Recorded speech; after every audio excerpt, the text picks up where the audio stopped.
Other thing you want to do is establish unquestionable credibility. Have so many points of credibility. They say, okay, this group seems like they're doing something right if they have this and they have that and they have this going on. Or, wow, I can't believe they already helped me on these 3 things. We're not even a client with them yet. So let's figure out how to work with this group. They obviously get how to do business. And so one example of that is when I lived for 5 years on this island in Florida, it's the island of Key Biscayne. It's about 10 minutes from downtown Miami. We had these offices here back when our team was a bit smaller.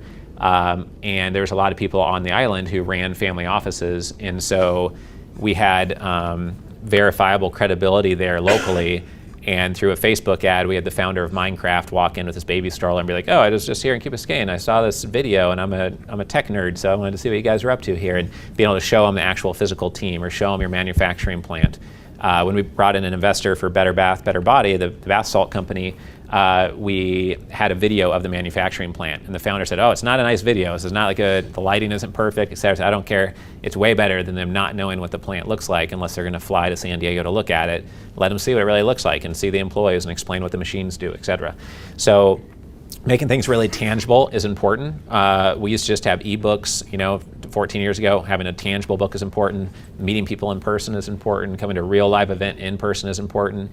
If you're watching virtually via Zoom, I would encourage you to come to some of the workshops in person so you can meet people in the room, you can interact better. It's way easier to pay attention when you're in person than it is virtually, because something comes up, someone else comes up on your computer screen, you kind of forget you're even watching an event sometimes, and like 2 hours go by and you're like, oops.